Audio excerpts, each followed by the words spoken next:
Arrammoo of akka abbaduudha of akka abbaduudha. Arrammoo firee lama rifeensa akkana godhanii of akka abbaduudha of akka abbaduu jalqabe kaanis of akka abbaduu.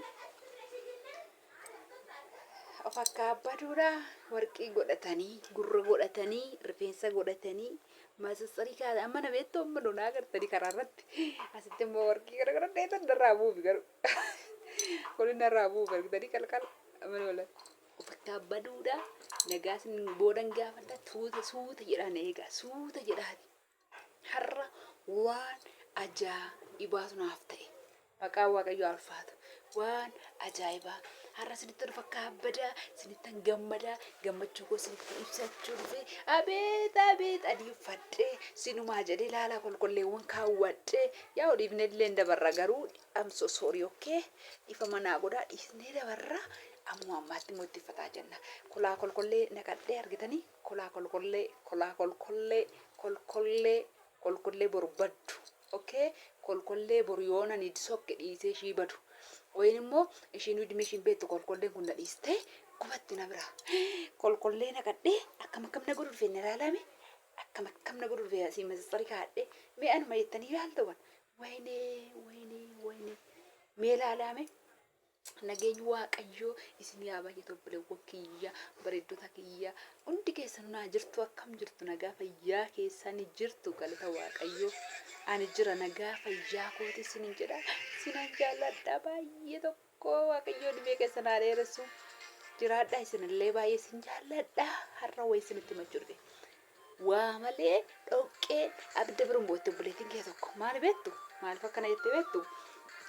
anatu ijoolleedha yeroo ijoollummaa keenyaa beektu miti hundi keessa mana ishiidhaan namiti mana ishiitti na ergite ollaa maajaritti heerumtee erti dhiyootti waan mana ishii dhaqu tarii maal isin jechuu barbaade mala ijoollee hin beektu biddeen kutan namti gombisaa ol qabdu akka ammallee sanaxxananii masoobiin hin jiru gombisaa ol qabne gombisaa dhachee ol qabne biddeen jalaa kutanna Wayin mana keenya mataa dhaachaa jirti yookaan immoo maaziriin kiyya loofti yookaan immoo buna dhugaa jirti yookaan immoo bishaan karaa mana keenya dabartee dhaquu hojjetaa jirti.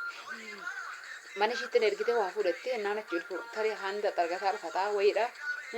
Waa malee dhoqqeen abidda biraan boonee dhaatti. Maaliif geexee hin jiraan nan jaalladha baay'ee. Maaziriin kiyya ishii majammara deesse baay'ee aannan tokko ishii nama seenaa barumsa hin qabdu.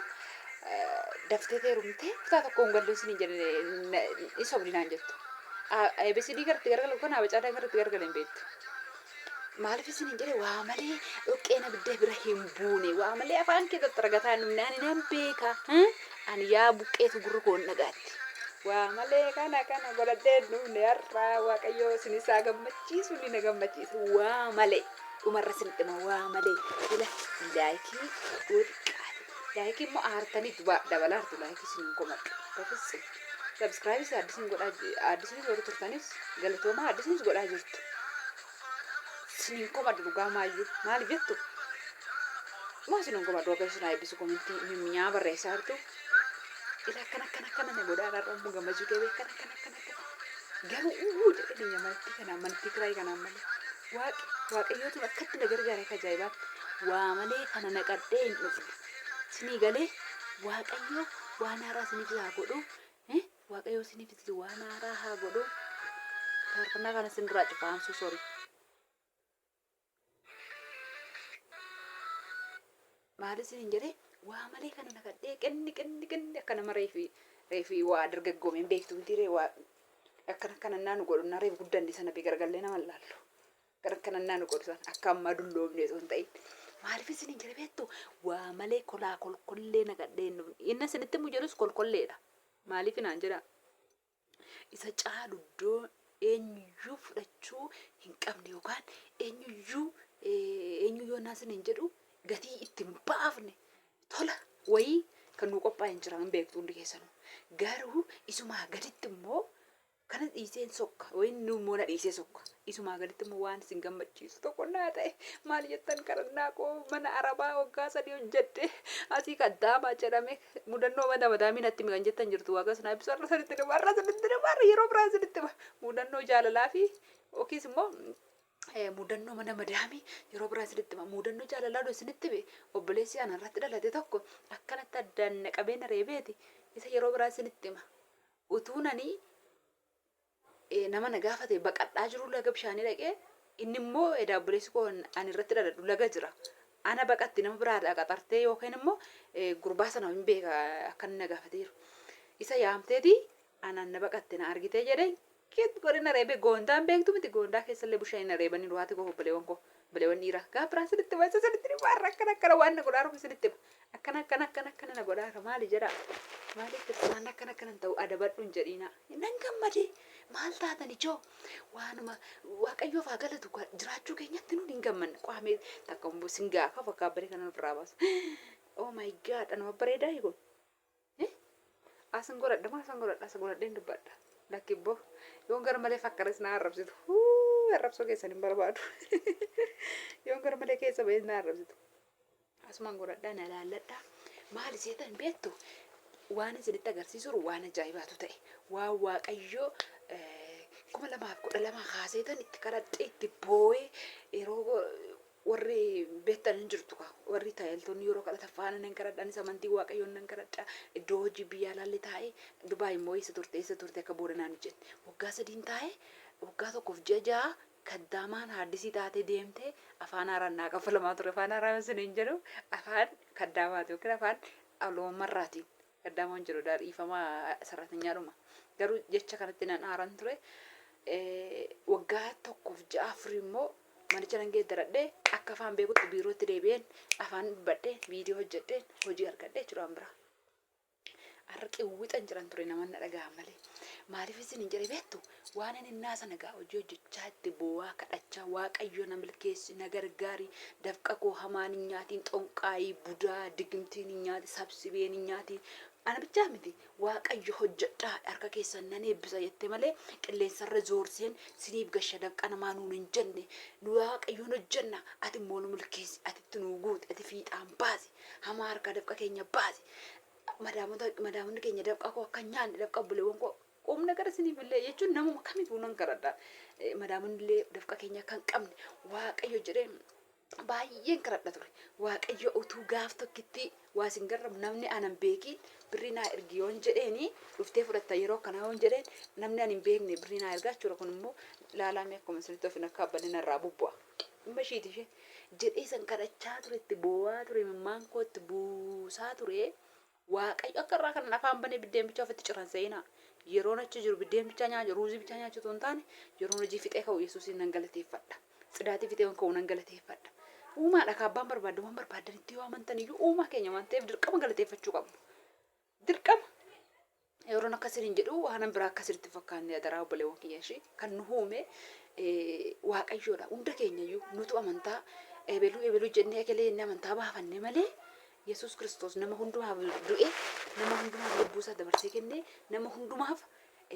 fannoo irratti ol bahee araara nuuf godhee akka nuti jiraannee isa galateeffannu waan godhe isadha. Kanaaf hin dubbadha malee waan biraatii miti. Maaliif naan jedhaa nan kadhachaa ture waaqayyoon jedha yeroo baay'ee hojjedhee akka intallee beluu kasartee hin argitu mitiiree miidiyaa kanarraa oduu namoonni baay'ee yuutuubaroonni odeessa hin dhageessu. Intallee beluu kasartee galtee intallee beluu dhiira tarkaa fixee intallee beluu haadha tarkaa fixee yuutuubaroota maqaa isaanii na'u sinii gala. Ayyoo okkee sinii gala isiniyyuu maqaa isaanii na'u. Nama abachuu sin jaalladhu barbaadu si jammari jechuun jedhu hin barbaachisus sinuu hin beektu akkanumatti isa kana narraa qabiitii dafqa koo naa milkeessi waan xiqqoon hojjedhe waan guddaa bal'aa naaf kennu waaqayyo jedhee tan kadhachaa ture. Nan boo'ee kadhadha akka irraa kan seetanii harrayyuun man kadhadha garuu waaqayyo faagalatu xiqqoo ishee na dhukkubee mun qorame malee samoona kana miila koo na dhukkubee fi baay'een boo'ee kadhadha waaqayyo na gargaara fayyaa koo irratti ekonomii koo irratti hojii koo irratti nagaa koo irratti biyya kootti nagaan deebisii nagashi waan hojjedhe naa milkeessi keessumaa waan kadhadhu ijoo saditti immoo xiqqoon ani qabu guddaa naaf kennedheen kadhadhaa bahe malee waaqayyo akkaawuntii waldaa biroo dhaqeetanii akkaawuntii nama biraarra zawwaramee birrii naaf haa galu jecha jedhu sana hawwii koos miti kadhannaa koos miti yeroo soorsaanii yeroo baay'ee dubbata yeroo silkiidhaan achi jiru bakka birriin miliyoonni tokko naa galee zawwaramee biluudha araba Yesuus Kiristoos min ta'u maana xaqaawwamtaa jedhan nan xaqaawwam maaliif Yesuus Kiristoos hojjedhaa hojii harka keessanii yookaan dafqa keessan alatu isinii eebbisa jedhe malee zawwaramee isinii haa galuu yookaan kan an dafqe caaltuu naa nyaattuu hin jenne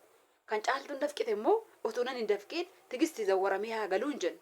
Kanan dafqe immoo haadha keetii zawwaramee haa galuu hin jenne gooftaa Yesuus dafqa kee maalan godhadhe nan eebbisaadhe. Kanaaf yaa Waaqayyo dafqa kun haa eebbisin jedha soorsaa waliin falmaa turre waan kanan jaalladhu dubbatiin jedha. Isa Waaqayyo maal godhee gabaabaa walitti isinii qabaa viidiyoo isinitti dheeressu akkanatti harka kootti gashee Yesuus ji'a tokko keessatti harka kootti gashee lafa naa kenne lafa nan bitadhe xiqqoon man qabuun akkan jedhe birrii xiqqoon qabuuni lafa kaaree balama naaf kenne maqaa Waaqayyo haa kabajamu yookaan kun warqii ta'e kun meetii ta'e miti kolkolleen kun har'a asitti gad dabarte sakendii kana keessattuu Yesuus jiraadhu naan jedhe malee safarannee hin beeknu guyyaa keenya amma jiraannu himannees hin beeknu maaliif isin hin jedhe beektu maaliif suuta daddafee isin iyyaa jira beektu nama talaa wacaara kanaaf maaliif isin hin jedhe waan hubachuu qabdanii gammachuun waanuma jiru abdiin keenyas immoo waanuma jiru dhiibni sokkina yennee dubbachuunis immoo waanuma jiru waanuma kun lafa nuuf kaamee mirkanaa'ee jirudha. Har'a kolkollee kanan argadde Waaqayyo lafa kaaree 200 naaf kenne birrii xiqqaan qabuun naaf kenne birrii xiqqaan qabuun immoo mana irratti akkan ijaaruuf na gargaaree mana irratti ijaaraan jira agartaniittu isumaan immoo Waaqayyo attamitti xumuraree gooftaa maaliin godharee otoon jedhu gooftaa Yesuus Kiristoosis karaa namoota isaa maallan jedha ati yaaddofteefis miti ati dhiphatteefis yookiis ati maalan godha jetteef ituun taane anatti siif guuta anatu Waaqayyoodha kan itti siif guutu jecha jedhu dhagayetan mana kana ijaarutti darbee akkuma argitan manni koo waan irra ga'e argitanii jirtu har'a maqaan isaa ulfaatu qorqoorroon irratti baheera anatu dhaquu dadhabe miila koo waan na dhukkubee malee akkanatti waan ajaa'ibaa Waaqayyo naaf godhe dhiisees darbuyyuu ilaa wawummoo na hubadhaa isinis dhiistanii dabartu har'a fakkeenya godhe isinitti muufaniyyuu dhiifama guddaa naa godha namni anaa gadi hin jirtan ta'a tarii nama naa oliitu yuutuubii koo daawwata ta'a Waaqayyo sinaa eebbisu dhiifamas naa godha singorsuu koos miti wayin waan keessa koo jiruun dubbadhaa koomentii keessanii nan barbaada waan fudhattanii immoo fudhadhaa keessa maal odeessitii otoo jecha jedhu otoo hin jenne waan siditti tolu qe'aa liqimsaa fudhadhaa Waaqayyo dhiistanii deemtu dhiistanii gara koo dhuftu ani isa caalu siniif kennuu nan naqa siniif qopheessuu nan naqa utuu iddoon hin jiru ta'e dursee isinitti nan himan ture garuu iddoo ani siniif qopheessa deeme ani sin biraa deemu wayyadhe gooftaa Yesuus Kiristoos nuun jedhee nu biraa deeme nummoo waan malafarra taateef gammanna hin dafqine kan maaliif beektu hin hanne hin sobne acabarbarree karaa xonqaawota karaa mortoota karaa digimtoota walitti hin qabne dafqine shintibeetii namaa dhigne sinii galee ifatamne kaddaama jedhamne uffata keenya akka digeeddarannee bareednu dhabne yuunifoormii uffanne dafqine dafqa keenya irratti immoo Waaqayyoon kadhachuun dirqama amantaa barbaadan qabaadhaa amantaa keessan irratti waammachuun keessan dirqama sinii galee sinii eebbisu kan sin jiraachisu isa waan ta'eef isuma Waaqayyo na gargaareet walitti sinii qaba Waaqayyo kun na gargaaree lafallee bitadhe erga irratti ijaarsisuu jalqabe ji'a tokkittiidha har'a immoo qorqoorroo irratti ba'ee eengadda immoo maaliin gooftaa koo akkaman godharee kornisi naafu moo maal saafu moo yookiin immoo qalamii saafu moo yookiin immoo abbaa manyitaa lamaati manichi manyitaan kun keessaa gara tokko waan akkanaa ta'u moo otoo hin jedhu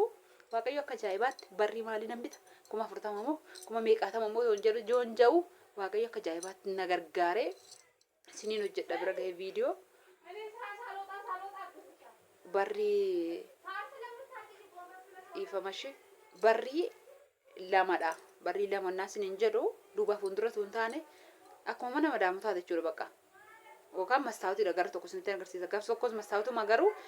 magibaa kan namaa fi qallitti akkana jirtuufi bal'aan immoo yeroo keessummaa dhufu jechuudha isinitti agarsiisa haala isaachi ga'e isaa fi maskootii tokko wajjin Waaqayyo birrii meeqaan naa kenne yookiin birruma gootiin keessuma maaliin godhadhalee diriphadhu birrii meeqaan bitadhe beektu naannoo birrii 27 bitame jechuudha fe'iisa malee 28 iddoo hojii naa ga'e akkanatti Waaqayyo na gargaare maskootii tokko wajjin maskootii lamatu naa hafe jechuudha innis Waaqayyo jira kadhadhaa Waaqayyo sin gargaara maaliif akkana na godhe qulfiin mana kiyyaa harka ga'ee jira sinii galee kan manyitootaa malee jechuudha manyitaa kalli walli jette arabni okay kalli walli minaa gabbaan kan manyitaa magariyaatti hin godhadhu Waaqayyo guddaadha amma waan biraa irra ga'utti jechuudha kunis barri magibaa kana namni ittiin ol seenu kunis magibaa namni ittiin ol seenu karaa lama osoo hin jedhu duubaa fuuldura tuun taane bukkeerraan haala isaa innaan bira ga'e waraabesatti agarsiisa siniin galu amma naan dubbadhu dhiifama ishee namni gibbii kee baay'ee waan jiruuf hin wacu dhiifama obsaan dhaggeeffadhaa kanaaf qenni na godhaa olee Yesuusii gaditti amma dhiisee sokkutti amma gaafa dhiisee gara isaa isanni anaaf intala koo ilmoo kootiif jedhee bakka inni naa qopheesse anaaf kennu sana amma ga'utti kanaanan keessa taa'ee mana koo kana keessa taa'ee Yesuusii koo waammachaa galateeffachaa na gargaarteettachaa na jiraachisis immoo jecha na jiraachisteettas immoo jecha har'aan nageesseettachaa maqaasaa eebbisaa hamma gaafa inni dhufutti tarii hin beekamu guyyaan dhufaati ilma Waaqayyoo jedhamee akkuma jiru amma gaafa Yesuus dhufutti abdii qabna miti jedhanu gara isaa deemuuf abdii qabna maaliif jireenya isa asii caalaa isa achiitu caala kan jiru abdii waan qabnuuf akka sagalee Waaqayyoo jedhutti akka amannettis zanaacha mana inni yookaan godoodha kun godoo inni naaf kenne keessa buufadhee isa jilbeeffadhee galateeffachaa uumaa koo waammachaa isiniifis jiraadha isinis anaaf jiraattu gaafa inni dhufe immoo kanas dhiiseen kolkollee kanas dhiiseen adii kana dhiiseen lubbuu koo tokkittiif rifeensa koo kana tokkitti fudhadhee isa naqa gara Yesuus Kiristoos nan naqa isinis abdiidhaan hojii keessan hojjedhaa amantaan barbaadan qabadhaa mukattillee sagadaa waan feetanitti illee sagadaan illee Waaqayyoof haa galatu wanta sagada garaagaraa mintishee kanallee hin beekun ture yeroon sin hin jedhu dhaladhee daa'immaa kootii kaasnaan manuma Yesuus keessatti nuuf argee waan feetan amanadhaa garuu uumaa keessan hin dagatiin asatu sin uume waan ta'eef abdiidhaan amantiidhaan isa kadhadhaa akkanatti sin gargaara akka ajaa'ibaatti waggaa 3 keessatti na gargaari Waaqayyoon yoo Waaqayyo jedhe immoo waan haaraa qabadheen isinii dhufa Waaqayyoon isaa jiraachisu isin isaa jiraachisu Waaqayyo waan hundumaa keessatti nagaatti isin haa eegu nullee biyya keenya jirra nyaachaa dhugaa qilleensa biyya keenya fudhataa uffannaa nuti tole uffachaa dibata nuti tole dibataa akka barbaanne ta'a isin irratti waan sin jirtaniif gadi baanee viidiyoo waraabna isinii galee kuni akka hojii manaatti sammuu koo keessa jira rakkoo sana waan hin beekuuf isiniifis Waaqayyo guyyaa qaba guyyaan uffattanis hin jira guyyaan ijaarrattanitti teessanii haasoftanis hin jira guyyaan itti uumaa keessan galateeffattan hin jira guyyaan itti adii uffattan guyyaan itti yuunifoormii isin irraa ba'e guyyaan itti geexaa bitattanii manaa qabdan uffattan inuma jira inuma ga'a guyyaan Waaqayyo inni waan hundumaa danda'u isiniif illee guyyaa fiduu sinan jaaladha kanaaf illee akkana na godhaa oole sinitti agarsiifachuu akkana na godhaa oole waan hin dagadhee hin darbin immoo adaraa namni lama keessuma adaraa mucayyoon keessuma mucayyoon ati maashinii daabboo dhaqinaa gaafadhu naan jette adaraa natti naariin tokko miila koo na dhukkube malee anu abdii guddaan qaba deemisii hojjechuudha lammanni immoo miila kootu na dhukkube torbee tokko ciisuuttan jira lammanni immoo maashiniin daabboo markaatoo ta'e markaatoodhaa malee hin argamu itti qorachaa nan jira garuu nama karaa deemu wanna barbaadaa jechaan nan jira markaatoodhaa malee hin argamu asiinaan jedhanii markaatoon immoo nama hatti kaameraa baadhee deemee barbaadu yookiin si waraabuu hin danda'u nan sodaadha maaliif markaatootu hin taane ispaaltii iddoo kana namni beektan hin jirtu ta'uu dandeessu natti maakaa as kunoo wayni cafe maloon elaa bada dhiifama garbeelii warri beektan jiraachuu dandeessu garuu kan garbeelii qaallitti yooyin immoo qaallitti nigdi baankii namni beektan jiraachuu dandeessu yooyin immoo qaallitti mannaayiraa namni beektan jiraachuu dandeessu achi ishii sana darbuu dadhabeen kana dura birrii 20,000 fi silkii guddaa tokko na laatan sinii galee ishii baankii dhaqee baankii akkana mana kootti deebi'ee galuu dadhabee jooggaarfan kan kanaaf maaliif siin jedhe obboleettii kee keessumaati please jechuu kee adaraan hojjechaa akka jirtu booyi maaloo jechaa akka jirtu nan dhagaa jira argaan jira adaraa dhiifama naa godhi markaatoon narraa fagaata fageenya caalayyuu immoo kaameraa baadhee waraabuu hin danda'u hattuun na hatti fedhaaf jaalala Waaqayyoo ta'e atis illee obboleettiin soofaa naa gaafadhu jette Waaqayyo na gargaari ankillee as natti dhiyoo jira yookiin Finfinnee kee nan argada deemisiif nan laala innaas hin jedhu safara kootii nan arga yookaan ol bahee jechuudha baajajiin deeme atillee dhiifama naa godhi nama tuffate akkan isinitti fakkaanne akkuma fuula koo agarta ndau keessa kootu caala ifaadha natti fakkaata sadaatii irratti keessa koo hidhamaadha malee haasaadhaaf keessa koo ifaadha baay'ee isiniin hojjedha Waaqayyo jedhee ati immoo kan mana maashinii daabboo naan jettee yoo jaalala Waaqayyoo ta'e yoo markaatoo deemu sodaadhe manuma daabboo as jirtoota yookiin mana daabboo qaalitti jiru deemee gaafadheen eessaa bitamaa sittan agarsiisa Waaqayyo waraabee fedhii isaanii gaafadhee eessaa bitamaa akkamitti bittanii hin awwaattaa nan hojjedha yookaan immoo obboleettii koo hojjechuuf jedhee siifan gaafadha Waaqayyo sinaa eebbisu Kanaaf isa kenni akkana na godhaa oleela. Utuu waan tokko viidiyoo kollaalin dursa laayikii godhaa. Laayikii biyaasi namni 1,000 ilaalaa jirtu namni 800 ilaalaa jirtu akkuma haaraa ta'ettu isa dhimma keessani. Isuma sana akka sodoo goota maal ta'u kana goota mee fakkeenyaaf kan warra amaarotaa lagaa ilaala. Sinin komadhu jedheeran beektu yaa qinaatii miti sinaa qabu laa qubashii kun jirti miti. Keessaan koomentii irratti akkanaan jechuu keessan caala laayikii naa gootan ilaalan yeroo baay'ee. Koomentii keessan inni dubbisa ta'us karaa koomentii akkanaan jechuurra karaa laayikii akkana jettan natti tola na guddisaa waaqayyoos na gargaaree immoo waan gaarii qaqqabadhee dhufee immoo tarii isinuu dhuftanii mana kootti boqottanii irftii argattanii mana koo hin jedhu manni kan waaqayyooti godoo inni anaaf kennetti dhuftanii boqonnaa argattanii warra keessatti darbitanii galuu dandeessu. Anas na guddisaa waaqayyo isin haa eebbisu isinan jaalladha. Qulfiin isinillee yeroo dhiyootti harka keessan keessaa haa galu wanti isin karoorsitan kamtiyyuu qalbii ittiin qabiin ameen jedha. Dhugaa gooftaa isiniin jira waaqayyo waan neenkii qaba. Wayii miira gammachuu manni kun naaf wayii hojjedhee argadhe bichaa keessa ta'ee gammachuu addaan natti dhagahame isinitti fakkaatiin. Waan hundumaa caala kan itti gammaduu qabu waaqayyoodha uumaa koottidha. Nama gargaara abdii namaaf ta'e humna namaaf ta'e nama jabeessa jedhamu fan qalbii ittiin qabinaa isiniin jira malee dirqamee miira manaa keessa galee miti kana naasaaru gargaarsa waaqayyoo isinitti mukooti. Ani yeroo hojjedhee ka'e akkuma isiniin jedhe nan galateeffadha. Yeroon cidhaatii fixee ka'u yeroon tuksii fixee ka'u uyi waaqayyo anaa miti kan hojjete kana. Uyi waaqayyo humna keetu keessa jira. Birrii nan erga soorsaan akkamitti akkana argite akkamitti akkana ta'e ayi waaqayyootu hojjete malee humna koo miti. Waan tokko afaan nama beekee miti humna qabaadhee miti barumsa guddaa qabaadhee miti kanan biyya ormaa dhufe Yesuus Kiristoos sana wajjin ta'ee naaf hojjete na gargaare in jedhaan isaanillee yeroo baay'ee waan isinitti himu qabu immoo kiristaanonni wanni irratti itti eebbifamuu qabdan macaafa qulqulluu dubbifadhaa lammanni immoo kurnaffaa keessan dirqama baasaa. Dirqama yoo isin hin jedhu sagalee waaqayyoos dirqama nurra kaa'eera isinis dirqama ofirraa baasaa. Achi taa'aa baasaa isin hin jedhu achi taa'aa birrii walitti qabaati gashaati yeroo galtan irraa baasaa birriin kan keessan irra yoo ta'e. Yoo ammoo achi ta'e sana obboleewwan keessanitti amma fakkeenyaaf birrii 5,000 ergitanii fakkeenyaaf birrii 5,000 qofa kee baasee wallaatti isinii gashee birrii 45,000 meeshaa isinii yaabitu fakkeenyaaf waaqayyo isin eebbisaa abboommisaa keessa ishii kanallee jabaannee haa eegnu anaaf anis isinis nullee dadhaboota waaqayyo bichaadha qulqulluuni guddaani amanamaani ishuma kanallee eegna isiniin jedha waaqayyo isin haa eebbisu waan dogoggoreef na of galchaa gammadeera isinillee naa gammadaa. Jiraadha waaqayyo isin haa eebbisu yeroo biraa amma walitti deebinutti nagaan naa tura viidiyoo biraa walitti deebina isinan jaalladha nan komatii naashi yookiis naan arrabsiina akka miree waan narraa bareedee miti galladdu maal qallaan irraan bareedu maanoo beeka kana ammoo makiinaadhaan walitti deebina hin galladdu waggaa kana ammoo makiinaadhaan hin faa isinan jaalladha chaawu.